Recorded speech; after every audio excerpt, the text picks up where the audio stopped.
내 조상의 하나님 여호와께서 내게 주셔서 차지하게 하신 땅에서 너희가 평생에 지켜 행할 규례와 법도는 이러하니라.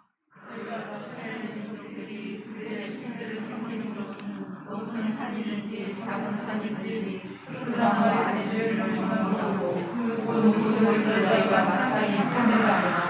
그 제단을 헐며 주상을 깨뜨리며 아세라상을 불사르고 또 그 조각한 신상들을 찍어 그 이름을 그곳에서 멸하라. 오직 너희의 하나님 여호와께서 자기의 이름을 두시려고 너희 모든 지파 중에서 택하신 곳인 그 계실 곳으로 찾아 나아가서 너희의 번제와 너희의 제물과 너희의 십일조와 너희 손의 거제와 너희의 소금제와 향품제와 너희 소와 양의 성한 것을 너희는 그곳으로 가져가지고 함께 있습니다. 거기 곧 너희 하나님 여호와 앞에서 먹고 너희의 하나님 여호와께서 너희의 손으로 수고한 일에 복주심으로 말미암아 너희와 너희 가족이 즐거워할지니라. 아멘. 우리가 이제 살펴보게 될 이 신명기 12장의 말씀은 하나님께서 원하시는 예배가 무엇인지를 우리에게 보여줍니다. 하나님은 이스라엘 백성들이 가나안 땅에 들어가서 하나님만 예배하는 삶을 살기를 원하십니다.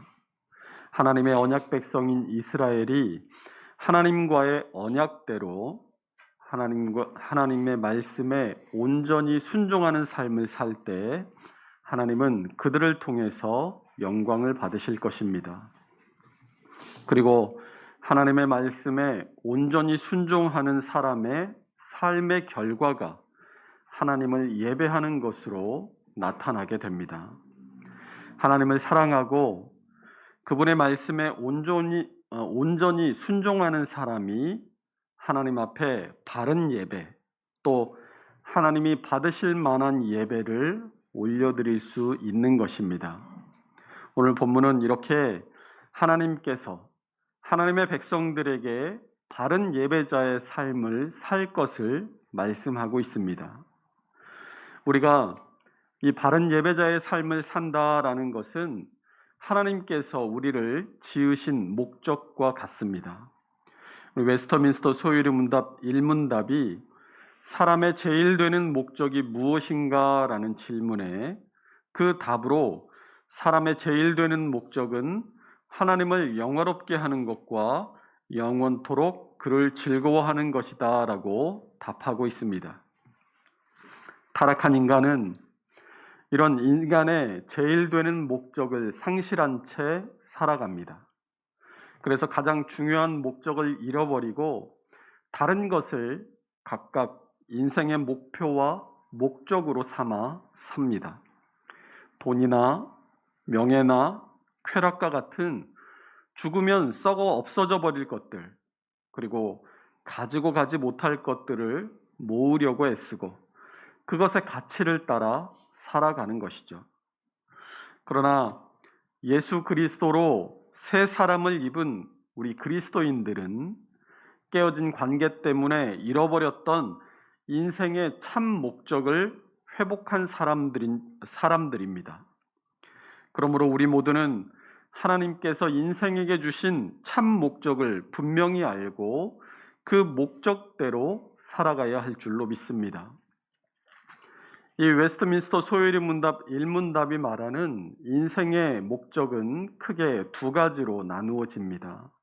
하나는 하나님을 영화롭게 하는 것이고 다른 하나는 그를 영원토록 즐거워하는 것입니다.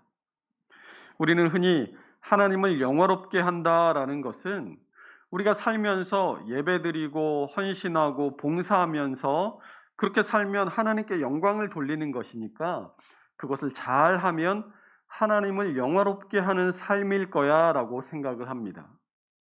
그런데 그를 영원토록 즐거워한다라는 말은 잘 이해를 못합니다. 어려워하죠. 말이 어려운 게 아니라 그것이 뭘 의미하는지를 잘 이해 못한다는 것이죠. 하나님을 즐거워한다? 하나님을 즐거워한다는 것이 무엇일까? 아리송하다는 것이죠. 종교개혁에 5가지 기치가 있습니다. 개신교는 오직 성경, 오직 은혜, 오직 믿음, 오직 그리스도, 오직 하나님께 영광이라는 5가지 슬로건을 가지고 타락하고 변질된 로마 카톨릭으로부터 뛰쳐나왔습니다. 그 가운데 오직 하나님께 영광이라는 원리를 보면 이 슬로건이 오직 하나님께 영광을 이렇게 읽히느냐, 아니면 오직 하나님께 영광이라고 읽히느냐에 따라서 그 의미가 전혀 달라지게 됩니다. 오직 하나님께만 영광을 이렇게 번역하면 그 주체는 그 영광을 돌려드리는 바로 우리 인간이 되지만, 오직 하나님께만 영광이라고 번역한다면 그 주체는 그 영광을 가지신 하나님이 되십니다. 웨스트민스터 소위문답 1문답이 말하는 하나님을 영화롭게 하는 것, 이것의 의미는 오직 하나님께 영광을, 이게 맞을까요? 아니면 오직 하나님께만 영광이라는 의미가 맞을까요? 많은 사람들이 이 표현을 오직 하나님께 영광을 돌린다라는 의미로 이해하고 받아들입니다.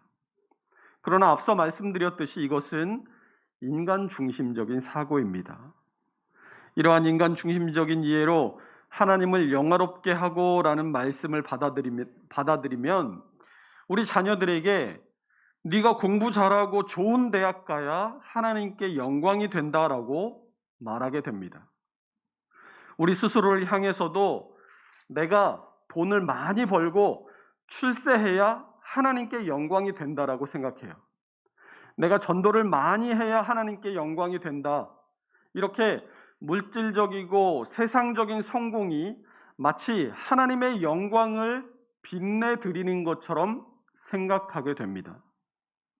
이게 왜 문제가 되냐면, 이렇게 생각하거나 이렇게 표현하면 마치 하나님은 영광이 좀 부족하신데 우리가 우리의 어떤 헌신과 봉사와 활동들을 통해서, 우리의 행위를 통해서 하나님을 불완전한 영광의 불완전함을, 하나님의 영광을 더 영광스러운 분으로 만들어 드려야 한다라는 그런 의미가 되어버립니다.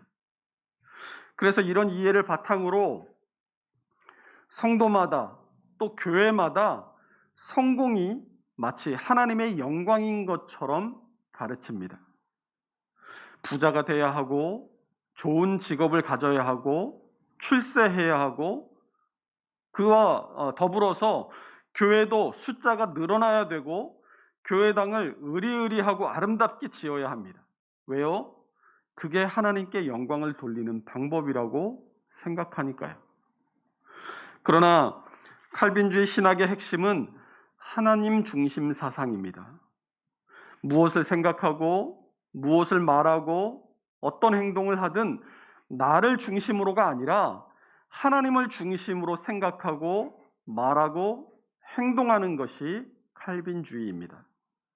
그러므로 칼빈주의 정통의 장로교인인 우리는 무엇을 말하고 무엇을 생각하고 무슨 행동을 하든 나 중심이 아니라 하나님을 중심으로 생각하고 말하고 행동해야 할 줄로 믿습니다. 그러면 이 웨스트민스터 소위문답 1답에 하나님을 영화롭게 하는 것, 이것을 어떻게 받아들여야 할까요? 웨스트민스터 소위문답 1답을 원문으로 보면 to glorify God 이렇게 되어 있습니다. 그러니까 이 to glorify God을 우리말로 번역하면서 하나님을 영화롭게 해드리는 것, 이렇게 번역을 했는데, 사실은 이 말은 우리가 하나님을 영화로운 존재로 만들어 드리는 것, 이런 의미가 아니라 하나님은 이미 영화로우신데 그 영화로우심을 우리가 영화로우시다, 하나님은 영화로우시다라고 선포하거나 영화로우신 그분의 영광을 우리를 통해서 드러내는 것을 의미하는 것입니다. 그러니까 이 웨스트민스터 소요리 문답의 첫 번째 인생의 목적인 하나님을 영화롭게 하는 것은 이를테면 이런 거예요. 아궁이에 있는데 아궁이에 불이 사그라들어가고 있어요. 그럼 거기다가 장작을 계속 집어넣으면 불이 막 활활 타오르죠. 이런 것처럼 내가 뭔가를 더해서 하나님의 영광을 밝게 만든다는 의미가 아니라는 겁니다. 하나님의 영광은 이미 다른 어떤 것을 더하거나 우리의 노력을 거기에 합쳐서 그 가치가 달라지지 않을 정도로 영원하고 무궁하신 줄로 믿습니다. 그러면 이 하나님을 영화롭게 한다라는 말이 무슨 말이냐? To glorify God이 하나님을 영화로우시다고 선포하거나 그의 영광을 드러내는 것이다라고 말씀드린 것처럼 우리가 하나님의 영광을 비추는 거울이다라는 말입니다. 거울은 무엇을 비추든 그 형상을 왜곡하지 않고 비춰진 그대로를 비춰냅니다. 하나님께서 우리를 창조하실 때 어떻게 창조하셨어요? 그분의 형상을 따라 창조하셨다라고 합니다. 이마고 데이라고 하는데 우리 창세기 1장 26절을 함께 읽어보겠습니다. 하나님이 이르시되 우리의 형상을 따라 우리의 모양대로 우리가 사람을 만들고 그들로 바다의 물고기와 하늘의 새와 가축과 온 땅과 땅에 기는 모든 것을 다스리게 하자 하시고. 그러면 이 범죄해서 타락하기 이전의 사람은 어떤 존재였겠습니까? 하나님의 형상을 그대로 비추는 거울과 같은 존재였다라는 것을 알 수 있게 됩니다. 자, 인간이 범죄하고 타락했어요. 우리가 가진 하나님의 형상도 그 타락의 결과로 하나님을 온전하게 비춰내지 못하고 왜곡되어 버렸습니다. 그리고 우리 안에 하나님을 알만한 것들이 사라져 버렸어요. 골로새서 3장 7절에서 10절 말씀을 함께 읽어보겠습니다. 너희도 전에 그 가운데 살 때에는 그 가운데서 행하였으나 이제는 너희가 이 모든 것을 벗어버리라. 곧 분함과 노여움과 악의와 비방과 너희 입에 부끄러운 말이라. 너희가 서로 거짓말을 하지 말라. 옛 사람과 그 행위를 벗어버리고 새 사람을 입었으니 자기를 창조하신 이의 형상을 따라 지식에까지 새롭게 하심을 입은 자니라. 아멘.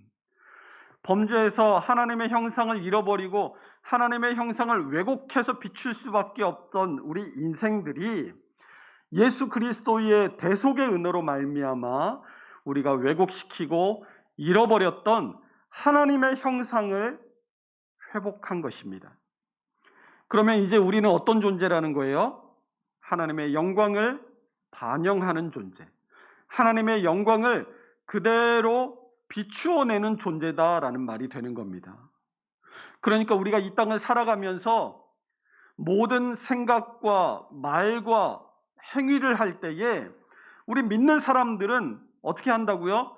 하나님의 영광을 그대로 비춰서 세상에 보여주는 것이어야 한다라는 말입니다. 하지만 거울도 잘 닦인 거울이 있는 반면에 때가 묻고 또 깨끗하지 못한 거울도 있을 수 있습니다. 그러면 잘 비추려면 어떻게 해야 돼요? 잘 닦아야겠죠. 그래서 거울에 비추어지는 그 형상을 100% 그대로 반영하는 것이 좋은 거울일 겁니다. 그러므로 인간의 제일 되는 목적인 하나님을 영화롭게 한다는 것은 나를 통해서 세상에 하나님을 100% 비춰내는 것이다라는 것을 깨달아야 한다는 거예요.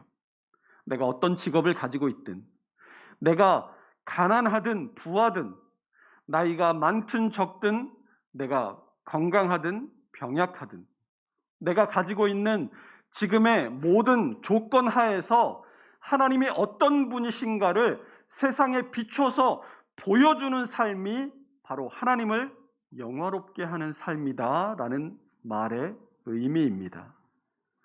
그런데 내가 뭔가 되고 내가 뭔가를 더 가져야 그것이 하나님께 영광이 되고 하나님의 부족한 영광을 채울 수 있다라고 오해를 하니까 뭔가 되게 하기 위해서 고3 때 교회를 못 가게 하는 거예요.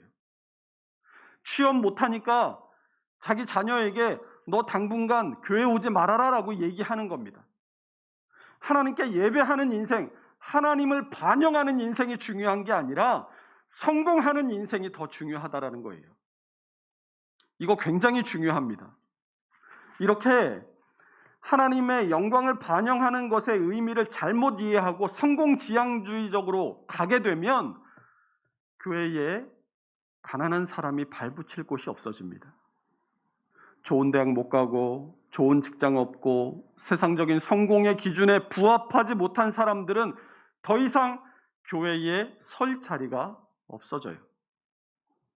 그러면 점점 어떻게 되겠어요? 그들만의 세상이 됩니다. 교회 안에 온갖 오락시설, 문화시설, 체육시설 다 그 안에 때려놓고 그들만의 천국을 만들어서 그 안에서 소위 성공한 자기들끼리의 천국잔치를 날마다 벌이는 거예요. 교회 안에 뭐 그런 시설을 하면 안 된다 이런 말이 아니라 끼리라는 말이 문제라는 겁니다. 예수님께서 믿는 자들을 세상에서 불러내셔서 구별하셨지만 그 구별은 불러낸 너희들끼리 따로 살라고 구별하신 게 아니에요. 그리스도인들은 세상 속에서 살되 구별된 그리스도인답게 예수 그리스도를 내 삶을 통해서 그대로 반영해서 그리스도인으로 사는 것이 어떤 삶인지를 세상에 보여주라고 하나님께서 우리를 세상으로부터 불러내셔서 구별하신 것인 줄로 믿습니다.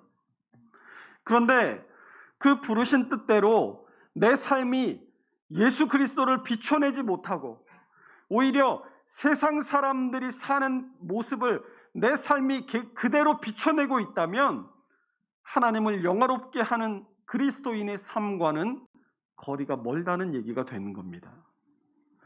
우리가 그리스도인으로서 진짜 하나님을 영화롭게 하는 삶을 살고자 하는 소망이 있다면 나라는 거울의 방향을 돌려야 돼요. 세상을 비춰내는 것이 아니라 하나님을 비출 수 있도록 날마다 나라는 거울의 각도를 하나님이 어디 계신가 그 하나님께로 맞추고 세상에 오직 하나님만을, 주님만을 비출 수 있도록 우리 인생의 각도를 맞춰가며 살아야 하는 겁니다. 이게 하나님을 영화롭게 하는 삶이라는 말의 의미예요. 두 번째로 사람의 제일 되는 목적은 하나님을 영원토록 즐거워하는 것이다 라고 말합니다. 오늘 본문이 즐거워할지니라 라고 말씀하죠. 오늘 설교의 제목도 역시 즐거워할지니라 입니다. 이 신명기 12장을 잘 묵상해 보면 즐거워하라 라는 명령이 반복돼서 나타나는 것을 볼 수 있습니다. 7절 말씀 보세요. 거기 곧 너희의 하나님 여호와 앞에서 먹고 너희의 하나님 여호와께서 너희의 손으로 수고한 일에 복 주심으로 말미암아 너희와 너희 가족이 즐거워할지니라 라고 말씀합니다. 또 12절이 너희와 너희 자녀와 노비와 함께 너희의 하나님 여호와 앞에서 즐거워할 것이요 라고 말씀하죠. 마지막으로 18절이 오직 내 하나님 여호와께서 택하실 곳에서 내 하나님 여호와 앞에서 너는 내 자손과 내 자녀와 노비와 성중에 거주하는 레위인과 함께 그것을 먹고 또 내 손으로 수고한 모든 일로 말미암아 내 하나님 여호와 앞에서 즐거워하되라고 말씀하고 있습니다.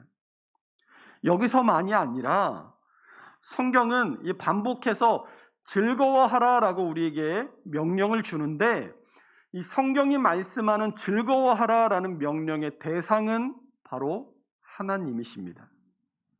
하박국 3장 17절과 18절을 함께 읽어보겠습니다. 비록 무화과 나무가 무성하지 못하며 감람나무에 소출이 없으며 밭에 먹을 것이 없으며 우리의 양이 없으며 외양간에 소가 없을지라도 나는 여호와로 말미암아 즐거워하며 나의 구원의 하나님으로 말미암아 기뻐하리로다. 아멘. 하박국이 이 기뻐할 때 사실 하박국은 기뻐할 수 없는 상황이었습니다. 하박국이 활동하던 때는 북이스라엘은 아수르에 의해서 이미 멸망한 상황이었어요. 이제 하박국이 활동하던 이 남유다도 언제 외세의 침공으로 멸망할지 모르는 상황이었습니다. 이런 상황에서 요시야 왕이 죽고 왕이 된 그 뒤를 이어서 왕이 된 여호야김은 하나님 앞에 악한 왕이었어요. 온 나라가 똘똘 뭉쳐서 침략을 대비하고 하나님을 의지해야 할 텐데 여호야김은 오히려 참 선지자인 우리야를 죽이고 예레미야까지 죽이려고 했습니다. 외세의 침략에 대비해서 자주국방의 힘을 키우기 위해 노력하기는커녕 애굽이 우리를 지켜주겠거니 하고 하나님을 의지하는 것이 아니라 애굽을 의지해서 애굽에 조공을 갖다 바치기 위해 백성들의 고열을 짜냈습니다. 하박국은 이런 상황을 하박국 1장 2절에서 4절에서 하나님께 호소합니다. 우리 함께 읽어보겠습니다. 여호와여, 내가 부르짖어도 주께서 듣지 아니하시니 어느 때까지리이까? 내가 강포로 말미암아 외쳐도 주께서 구원하지 아니하시니 어찌하여 내게 죄악을 보게 하시며 패역을 눈으로 보게 하시나이까? 겁탈과 강포가 내 앞에 있고 변론과 분쟁이 일어났나이다. 이러므로 율법이 해이하고 정의가 전혀 시행되지 못하오니 이는 악인이 의인을 애워쌌으므로 정의가 굳게 행하여 지민이이다. 아멘. 그러니까 우리가 앞서 읽었던 하박국 3장 17절과 18절에서 무화과 나무가 무성하지 못하고 포도나무에 열매가 없고 감람나무에 소출이 없고 밭에 곡식이 없고 우리의 양이 없고 외양간에 송아지가 없는 이 없고의 상황이 왜라는 거예요? 하박국 1장 4절이 율법이 해이하고 정의가 전혀 시행되지 못하오니 이는 악인이 의인을 애워쌌으므로 정의가 굳게 행하여졌기 때문입니다 라는 거예요. 우리도 세상을 살다 보면 내가 원하지도 않고 또 내가 생각하지도 못했던 일들이 우리를 둘러싸고 고통 속에 신음하게 하는 상황에 맞닥뜨리게 될 때가 있습니다. 그런데 그게 내 죄 때문이 아니에요. 내가 잘못하거나 내가 죄를 지어서도 아니고 오히려 악한 자들 때문에 고통을 당할 때가 우리 삶에 있다라는 겁니다. 자녀가 불치의 병에 걸렸는데 치료비가 너무 비싸서 감당할 수 없는 고통을 겪기도 합니다. 때로는 사고를 당하기도 하고 때로는 사기를 맞기도 하고 때로는 너무나 억울한 일을 당할 때도 있습니다. 그럴 때 우리는 어디로 눈을 돌립니까? 다른 사람들은 어떻게 사나 하고 다른 사람들을 봐요. 그러면 뭐가 보이겠습니까? 뭐가 보이겠어요? 나는 불행하고 고통 속에서 힘들어 죽겠는데 나 빼고 다 즐겁고 행복하고 잘 먹고 잘 사는 것 같아요. 나는 하나님을 믿는 그 믿음 때문에 착하게 살려고 애쓰고 남에게 피해 안 주려고 무던히도 노력하면서 살았는데도 지금 이 고통, 고난을 겪고 있는데 예수 안 믿는 저 사람들은 더 건강하고 더 돈 잘 벌고 더 떵떵거리면서 살아갑니다. 그러면 이제 눈이 어디로 돌아가요? 그제서 눈이 하나님께로 돌아갑니다. 그리고는 하나님께로 나와서 신세 한탄을 시작해요. 세상 사람들과 내가 고통 속에 있을 때 바라보았던 세상 사람들과 자신을 비교하면서 하나님 어째 나한테 이러실 수가 있어? 하나님 살아계신 게 맞소? 하고 하나님께 대들고 원망합니다. 그런데 이게 순서가 잘못됐다는 걸 아셔야 돼요. 우리가 애매한 고난을 당할 때 세상을 먼저 바라보는 것이 아니라 하나님을 먼저 바라봐야 할 줄로 믿습니다. 세상이 아니라 하나님을 먼저 봐야 돼요. 하나님께서 하나님 앞에 나와서 내가 당하고 있는 이 고난의 의미가 뭡니까 하고 깊이 묵상하고 기도하면서 이 고난의 의미를 하나님 앞에서 먼저 찾아내야 돼요. 그러면 언제나 변함없이 나와 함께하고 계시는 하나님을 발견하게 될 줄로 믿습니다. 시편 16편 8절에서 11절의 말씀을 함께 읽어보겠습니다. 내가 여호와를 항상 내 앞에 모시며 그가 나의 오른쪽에 계심으로 내가 흔들리지 아니하리로다. 이러므로 나의 영도 즐거워하며 내 육체도 안전히 살리니 이는 주께서 내 영혼을 수월에 버리지 아니하시며 주의 거룩한 자를 멸망시키지 않으실 것임이니이다. 주께서 생명의 길을 내게 보이시리니 주의 앞에는 충만한 기쁨이 있고 주의 오른쪽에는 영원한 즐거움이 있나이다. 아멘. 이 시편 16편 8절에서 11절의 말씀 가운데 8절을 보세요. 8절에 보면 그가 나의 오른쪽에 계심으로 내가 흔들리지 아니하리로다라고 말씀하죠. 11절에 보세요. 11절 끝에 주의 오른쪽에는 뭐가 있어요? 영원한 즐거움이 있느니라. 이 시편 16편을 통해서 보면 우리가 하나님을 즐거워하는 것, 하나님을 즐거워하는 것이 뭐라는 거예요? 하나님을 즐거워한다는 것은 하나님께서 언제나 변함없이 지금 나와 함께하고 계심을 안다라는 말과 같다라는 겁니다. 애매한 고난을 당할 때 세상에서 의지할 만한 것이 없어서 이러지도 못하고 저러지도 못하는 고통과 환난 속에서 그 문제를 하나님 앞에 먼저 가지고 나와서 깊은 기도와 묵상을 통해서 하나님께서 언제나 나와 함께하고 계신다는 사실을 발견한다면, 그것을 우리가 믿을 수 있다면, 그 뒤로는 이제 눈을 돌려서 세상 어디를 봐도 그 무엇도 우리를 흔들어 제낄 수 없는 것입니다. 그런데 세상을 먼저 보고 하나님을 보니까 이미 마음이 흔들려 버려서 하나님을 찾을 수 없어요. 순서가 잘못됐어요.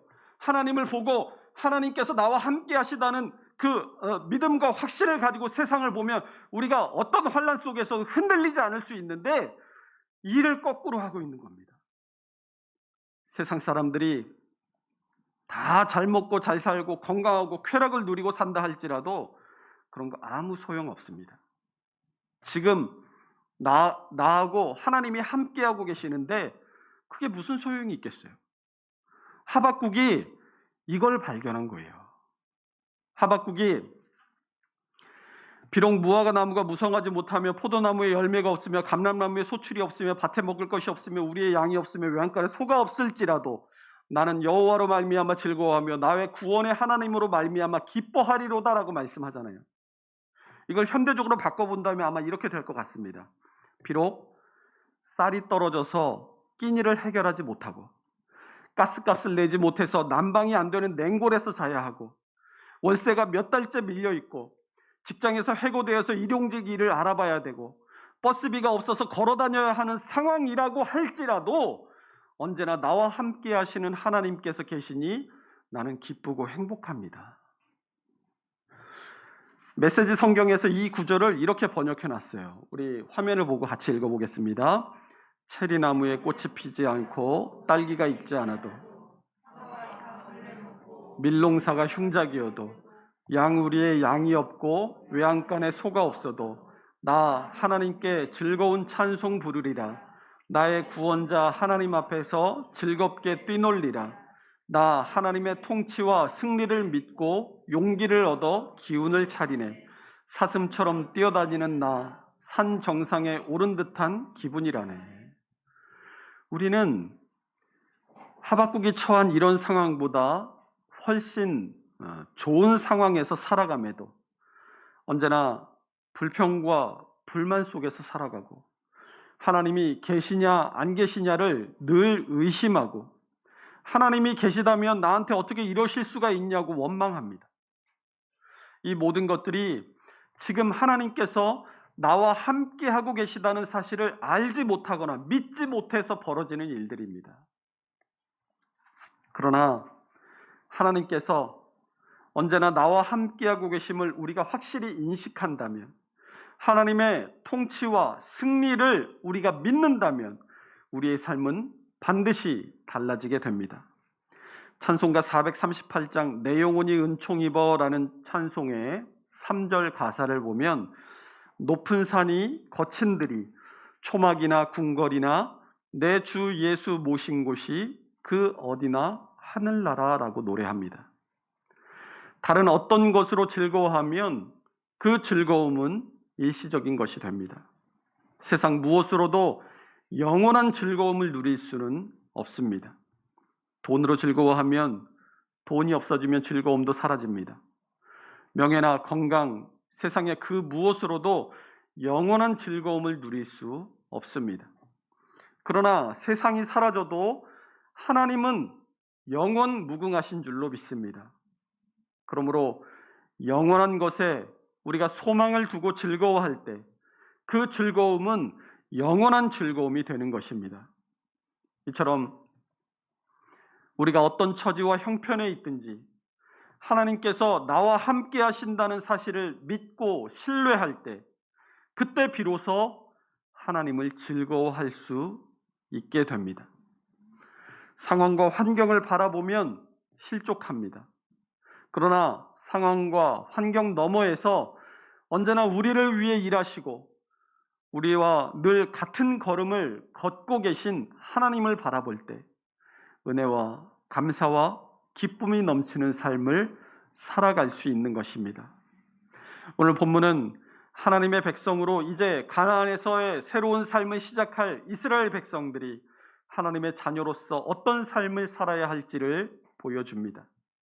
하나님의 자녀된 우리가 오직 하나님만을 섬기고 말씀에 순종함으로 세상에 하나님을 온전히 비추는 거울로 살아가고 세상의 어떠함과 상관없이 하나님께서 우리와 함께 하신다는 사실로 감사하고 즐거워할 때 그런 인생이야말로 하나님께서 우리를 창조하시고 부르신 그 부르심의 뜻대로 사는 인생임을 잊지 말아야 할 것입니다. 그러므로 이번 한 주간도 하나님을 비추는 거울로 사시기를 축원합니다. 또 하나님께서 함께 하심을 늘 감사하고 기뻐하며 살아갈 수 있는 우리 모두가 될 수 있으시기를 주님의 이름으로 축원합니다. 기도하겠습니다.